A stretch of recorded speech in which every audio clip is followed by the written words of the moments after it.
आपका हमारे YouTube channel Sanskrit अमृतवाणी पर एक बार पुनः स्वागत है। देखिए, इस समय हम कल तुमको 11 जो है प्रश्नोत्तर संस्कृत में साहित्य और व्याकरण के मिले हुए प्रश्न बताए थे।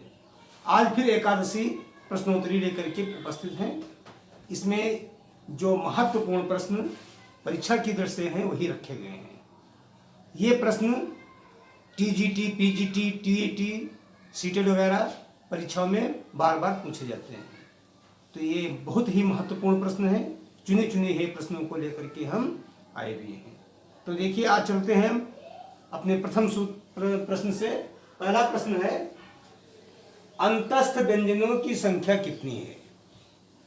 पिछले वीडियो पे हम पढ़ाए थे, जब वर्णों के उच्चारण स्थान बताए थे, अंतस्थ और स्पर्श व्यंजन सबके बारे में बताया था। तो ध्यान दीजिए, अंतस्थ व्यंजन कितने होते हैं? 4 होते हैं। कौन कौन होते हैं?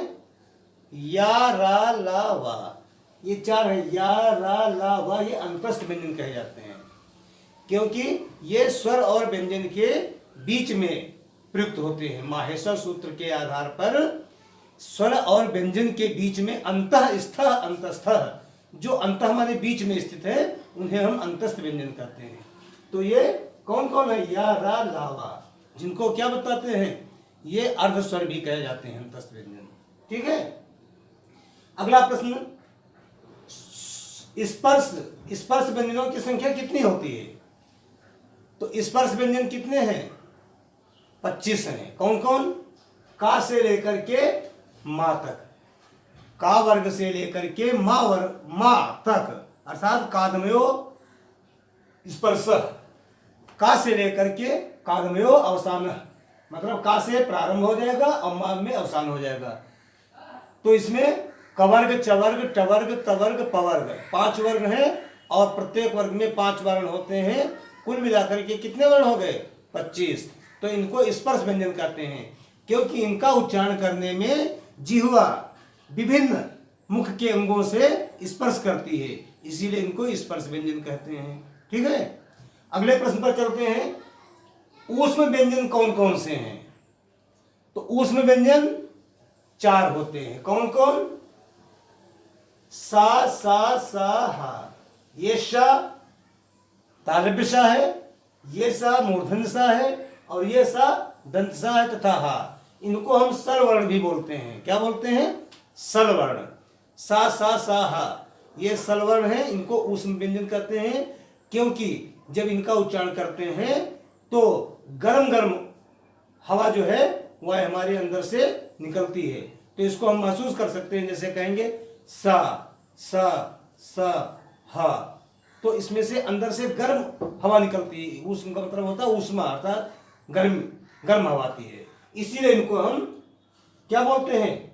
ऊष्म व्यंजन कहते हैं। अगले प्रश्न पर चलते हैं, त्रिमुनि किन्हें कहा जाता है? बहुत ही महत्वपूर्ण प्रश्न है। कई बार ये परीक्षा में पूछा गया है और इसके अलावा इंटरव्यू में भी ये प्रश्न पूछा गया है। ठीक है। ये मुझसे एक बार स्वयं टीजीटी इंटरव्यू में प्रश्न पूछा गया था कि त्रिमुनि किसे कहा जाता है। तो ध्यान दीजिएगा, त्रिमुनि 3 मुनि। कौन 3 मुनि है? एक तो है पाणिनि, जिन्होंने क्या लिखा है? पाणिनि ने अष्टाध्यायी लिखा है, तो ये सूत्रकार कहे जाते हैं। पाणिनि क्या है? इन्होंने सूत्र लिखे हैं, तो ये सूत्रकार हो गए। दूसरे हैं कात्यायनी, उन्हीं के समकक्ष के कात्यायन। कात्यायन कौन थे? इनका दूसरा नाम वररुचि भी है। ये जो है ये कात्यायन या अथवा वररुचि। ठीक है। और तीसरे आते हैं पतंजलि। पतंजलि क्या है? ये भाष्यकार है, महाभाष्य इन्होंने लिखा है। तो पाणिनि सूत्रकार है और कात्यायन जो है ये वार्तिककार है, इन्होंने वार्तिक लिखे हैं। जो पाणिनि ने कुछ मिस्टेक कर दी थी या कुछ नहीं कहा था या कुछ गलत कह गए थे, उन पर इन्होंने वार्तिक लिखी है गद्य और पद्य में। तो ये वार्तिककार कहे जाते हैं, कात्यायन अथवा वररुचि। ये भी प्रश्न आ सकता है, वररुचि किसे कहा जाता है? तो कात्यायन का ही अपर नाम है वररुचि। ठीक है। और पतंजलि जो उन्हीं के समकक्ष थे, इन्होंने महाभाष्य लिखा है, महाभाष्यकार कहे जाते हैं। तो ये त्रिमुनि के नाम से विख्यात हैं। ठीक है। अगले प्रश्न पर चलते हैं।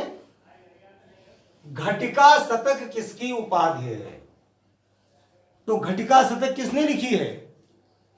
घटिका शतक की उपाधि अंबिका दत्त व्यास को मिली है, क्योंकि इन्होंने जो शिवराज विजयम लिखा है, शिवराज विजयम के उपन्यासकार हैं ये। घटिका शतक इनको इसलिए कहा जाता है क्योंकि एक घड़ी में 100 श्लोकों की रचना कर देते थे। ठीक है, एक घड़ी अर्थात 24 मिनट में 100 श्लोक लिखने की इनके अंदर क्षमता थी, इसीलिए इनको घटिका शतक भी कहा जाता है। और इसके अलावा इनको शतावधान की उपाधि दी गई थी, शतावधान भी कहा जाता है। इनको सुकवि भी कहा जाता है। तो ये आधुनिक बाण भी कहे जाते हैं। बाण जैसी पांचाली शैली में इन्होंने भी ये उपन्यास लिखा है, तो इसलिए घटिका शतक उपाधि अंबिका दत्त व्यास को दी गई है। अगला प्रश्न है, भर्तहरि ने राजनीति की तुलना किससे की है? ठीक है, भर्तहरि जिन्होंने नीति शतक लिखा है, वैराग्य शतक लिखा है और श्रृंगार शतक लिखा है, त्रयशतकम, इनकी 3 शतक हैं। तो इसमें भर्तहरि ने राजनीति की तुलना किससे की है? वारांगना से। वारांगना मतलब वैश्या से।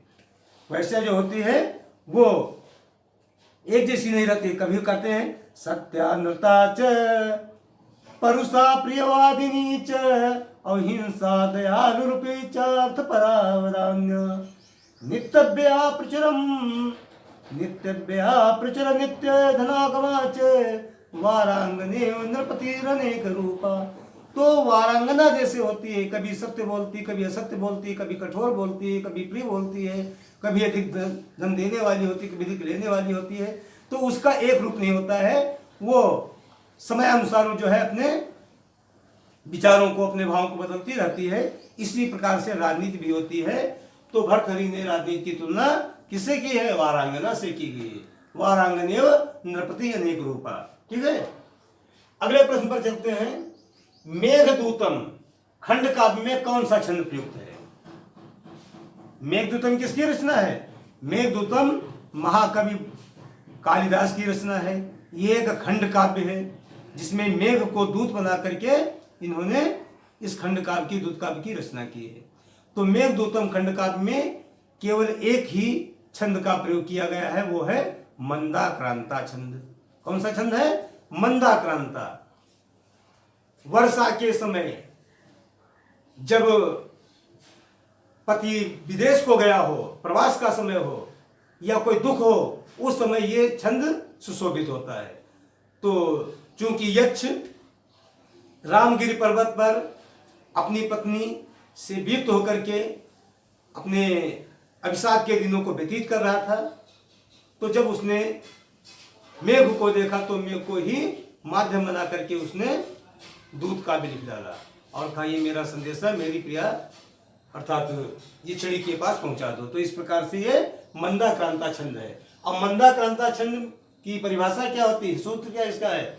मंदाक्रांता अंबुधिरस नगैर्मो बनो तो गयुग्मम। मंदाक्रांता अंबुधि रस नगैर्मो बनो तो गयुग्म। इसका मतलब क्या हुआ? अंबुधि, मंदाक्रांता अंबुज कितने होते हैं? 4 अंबुज होते हैं। अंबुज माने सागर। रस कितने होते हैं? 6। और नग कितने होते हैं? 7। तो 4, 6, 7 पर यति होती है। और इसमें क्या आएगा? मगण आएगा पहले, फिर आएगा भगण आएगा, फिर आएगा नगण आएगा और फिर 2 बार तगण आएगा। तो का मतलब 2 बार तगण आएगा और फिर गयुग्मम 2 बार गुरुवर्ण आएगा। ठीक है,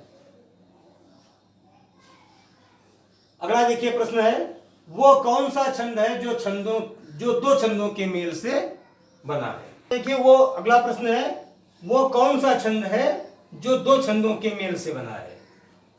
तो वो है उपजाति छंद। क्या है? उपजाति छंद जो है 2 छंदों के मेल से बनता है। कौन कौन से 2 छंद? इंद्र वज्र और उपेंद्र वज्र। इंद्र वज्र और उपेंद्र वज्र के मेल से उपजाति छंद बनता है। स्याद इंद्र वज्रा यदि तौ जगौग। इंद्र वज्रा का लक्षण क्या है? स्याद इंद्र वज्रा यदि तौ जगौग। इसमें तव, तगड़, जगड़, जगड़ और अंत में 2 गुरु, अर्थात 11 वर्ण होते हैं। कितने होते हैं? 11 वर्ण। स्याद इंद्र वज्रा यदि तो जगौगह, तो ज, तो 2 बार तगड़ होगा, ज होगा और अंत में 2 गुरु होंगे। तो इस प्रकार से 3 3 9 2 11 11 वर्ण होते हैं। और उपेंद्र वज्रा, उपेंद्र वज्रा जतजा ततौगह, पहले जगड़ होगा, फिर तगड़ होगा, फिर जगड़ होगा और अंत में 2 गुरु वर्ण होंगे। इस प्रकार से इसमें भी 11 वर्ण होते हैं। तो दोनों में, इंद्र वज्रा में भी 11 वर्ण होते हैं और उपेंद्र वज्रा में भी 11 वर्ण होते हैं।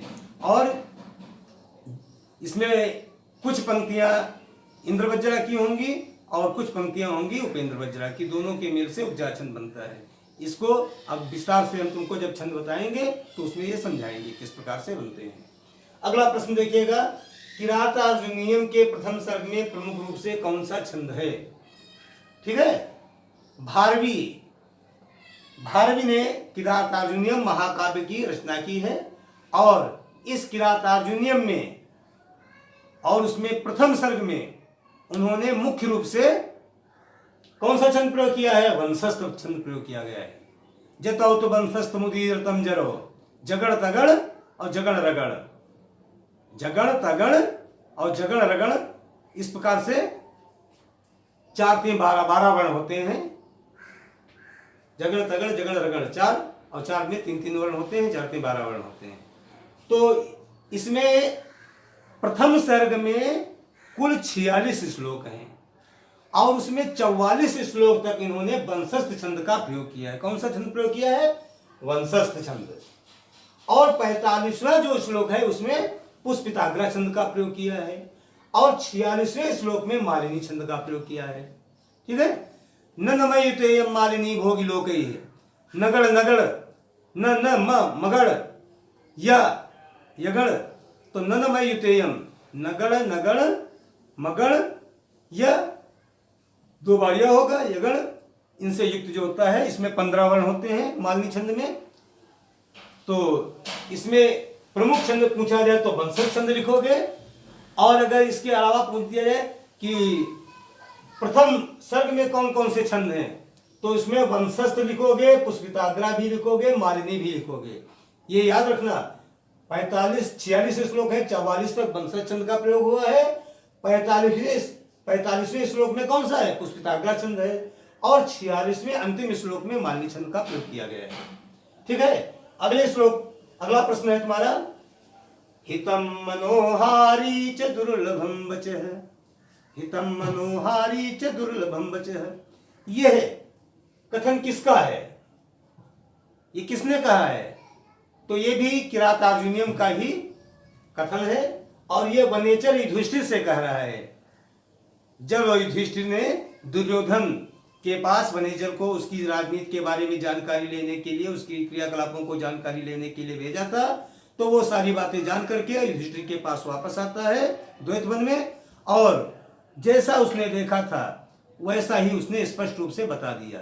तो उसने कहा शुरू में कि जो हितकर बात हो और मनोहर भी हो ऐसी वाणी बहुत ही दुर्लभ होती है, इसलिए जो मैं कह रहा हूं भले ही वो आपको सुनने में अप्रिय लगे लेकिन मैं वही कहूंगा जो सत्यवाणी है।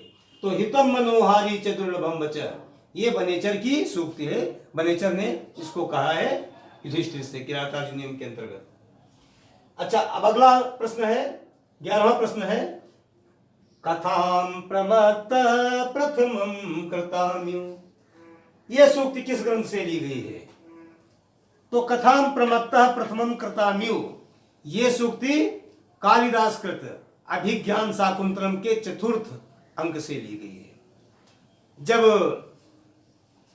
शकुंतला दुष्यंत की याद में बैठी हुई थी और उन्हीं का चिंतन कर रही थी, उस समय दुर्वासा ऋषि आ जाते हैं और ये समझ नहीं पाती है अयम महम वो, उन्होंने कहा, लेकिन ये ध्यान में इतना मग्न थी कि जान ही नहीं पाई और इतने में ही क्रोधित हो गए दुर्वासा ऋषि और श्राप दे दिया। क्या श्राप दे दिया? पूरा श्लोक ये है, विचिन्तयन्ति यमनन्यमानिसा तपोधनं वेत्सि न मामुपस्थितम् स्मरिष्यति त्वां न स बोधितोऽपि सन् कथां प्रमत्तः प्रथमं कृताम्यो। कहा कि ए शकुंतला, जिसके ध्यान में जिसका चिंतन करते हुए मुझ तपस्वी का तू निरादर कर रही है, वो तुम्हें उसी प्रकार से भूल जाएगा जिस प्रकार से कोई पागल व्यक्ति, प्रमत्त व्यक्ति पहली कही हुई बात को भूल जाता है। तो कथाम प्रमत्ता प्रथमम कृताम्यो, जैसे प्रमत्त व्यक्ति जो होता है, जो पहले कह जाता है, उसको ध्यान नहीं रहता कि मैंने क्या कहा, ठीक उसी प्रकार से राजा दुष्यंत तुमको भूल जाएगा। तो इस प्रकार से ये 11 प्रश्नोत्तरों की व्याख्या हमने की है, जो कि परीक्षा की दृष्टि से हर परीक्षाओं में पूछे जाते हैं, बहुत महत्वपूर्ण प्रश्न है। और इसके हाँ मित्रों, ये जो आज हमने प्रश्नोत्तरी समझाई है, इसमें समझ में आ गया होगा। और अगर कोई चीज न समझ में आई हो तो इसको हम अपने चैनल पर बराबर हम इसके वीडियो डाल रहे हैं, उसको देखते रहिए। उसमें सारी व्याकरण, संधि, समास और कारक मतलब पूरी व्याकरण जो है, और साथ साथ में साहित्य के भी, साहित्य में जो है पुस्तकों का अध्ययन करा रहे हैं। तो हमारे इन वीडियो को देखते रहोगे तो इनको अच्छी तरह से समझा दिया जाएगा। धन्यवाद।